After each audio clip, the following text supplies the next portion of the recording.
శక్తి media ప్రేక్షకులకు నమస్కారం. నేను మీ జర్నలిస్ట్ విక్రమ్. సనాతన హైందవ ధర్మంలో సాధువులకు, గురువులకు పెద్దపీట వేస్తాం. ఆ పెద్దపీటనే మనం ఇప్పుడు చూసుకుంటే ఎన్కాష్ చేస్తున్నారు కొంతమంది దౌర్భాగ్యులు. ఎందుకు విక్రమ్ ఇంత పెద్ద మాట మాట్లాడుతున్నాం అంటే, మనం రీసెంట్గానే ఒక ఫేక్ అఘోరిని మనం చూసాం. ఏదైతే ఏనూరి శ్రీనివాస్ ఆపరేషన్ చేయించుకొని చెప్పేసి, దాని తర్వాత నేను ఒక ట్రాన్స్జెండర్ అని చెప్పేసి రకరకాల పోకడకులు వెళ్ళి అమాయకుల దగ్గర పూజల పేరిట డబ్బులు వసూలు చేసి వారిని బ్లాక్మెయిల్ చేయడం జరిగింది. దాని తర్వాత వారిని హత్యాయత్నం చేస్తామని చెప్పేసి గన్స్తోని తలవార్లతో భయపెట్టేసి, అయితే అలాంటి ఒక వేస్ట్ ఫెలోని అతన్ని అరెస్ట్ చేయడం జరిగింది. చెర్లపల్లి జైల్లో కూడా రిమాండ్ చేయడం కూడా జరిగింది. ఇలాంటి ఫేక్ బాబాస్ తోని జర జాగ్రత్త. అలాంటి ఫేక్ బాబాసే ఇప్పుడు యాత్ర జరుగుతున్న ప్లేస్ లో వారు పట్టుబడడం కూడా జరిగింది. వారెవరు అని ఇప్పుడు మనం వీడియోలో తెలుసుకోబోతున్నాం. వీడియోలో వెళ్ళే ముందు లైక్, షేర్, కమెంట్ చేసి సబ్స్క్రైబ్ చేసి మా లేటెస్ట్ అప్డేట్స్ని కూడా త్వరగా చూసుకోవచ్చు బెల్ ఐకాన్ ప్రెస్ చేస్తే. సో బెల్ ఐకాన్ కూడా ప్రెస్ చేయండి. అయితే ఇప్పుడు వీడియోలోకి వెళ్తే ఫ్రెండ్స్, కాన్వార్ యాత్ర గురించి మనం మాట్లాడుకో. కాన్వార్ యాత్ర వచ్చేసరికి కావడిలో మనం గంగాజలాన్ని తీసుకెళ్ళి అక్కడ శివుణ్ణి అభిషేకం చేసే ఒక ట్రెడిషన్ అనేది కాన్వార్ యాత్రకు ఒక ప్రతీక. అది ఎక్కడెక్కడ చేస్తారో మనం చూస్తుండే ఫ్రెండ్స్.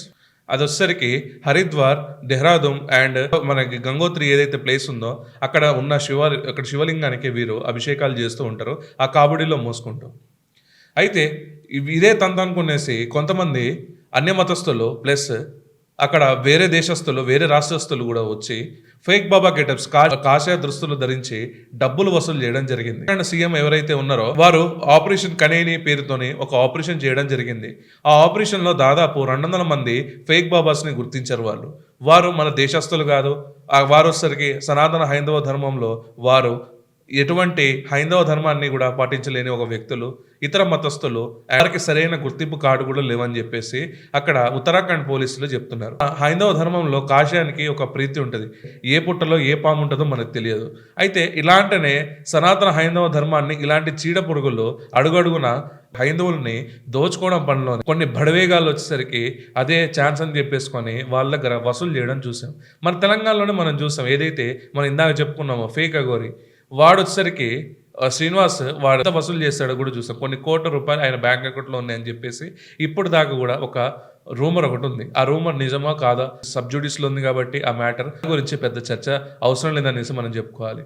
కానీ ఇక్కడ వీళ్ళు ఏంటంటే పగటి వేషగాళ్ళ లెక్క దుస్తులు వేసేసుకొని అక్కడ ఉత్తరాఖండ్ ఏదైతే ఈ యాత్ర జరుగుతున్న ప్లేస్లో వీళ్ళు భక్తుల్ని యథేచ్ఛగా దోచుకోవడం జరుగుతుందంట. మాయమాటలు చెప్పేసి వీరు ఆ పూజలు చేస్తాం, ఈ పూజలు చేస్తామని చెప్పేసి వీరిని అడ్డగోలుగా దోచుకుంటున్నారంట. అయితే అక్కడ ఉత్తరాఖండ్ పోలీసు వాళ్ళు ఈ ఆపరేషన్ చేయడం నిజంగా భక్తులు ఎవరో ఇబ్బంది పడొద్దని చెప్పేసి వారు చేసిన ఈ ప్రయత్నం నిజంగా గొప్పది. వారిని హర్షిద్దాం ఫ్రెండ్స్.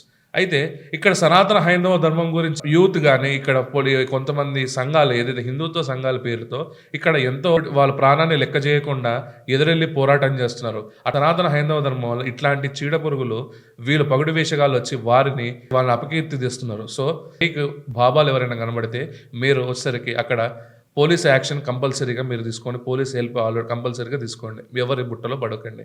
ఎందుకంటే హిందూ ఎప్పుడైనా ఒక అన్వేషినే. సత్య సనాతనాన్ని అన్వేషిద్దాం. నిత్య నూతనాన్ని మనం దాన్ని ఇంకా ఎలాబొరేట్ చేసుకుంటాం. మన హైందవ ధర్మాన్ని కాపాడదాం. జై హింద్, జై భారత్. ఈ వీడియో కానీ మీకు నచ్చినట్టయితే friends like, share and comment చేయాల్సిందిగా కోరుకుంటున్నా. మరియు సబ్స్క్రైబ్ చేసి మరి బెల్ ఐకాన్ ప్రెస్ చేసి మీకు లేటెస్ట్ అప్డేట్స్ కూడా వస్తాయి. సో బెల్ ఐకాన్ కూడా ప్రెస్ చేయండి.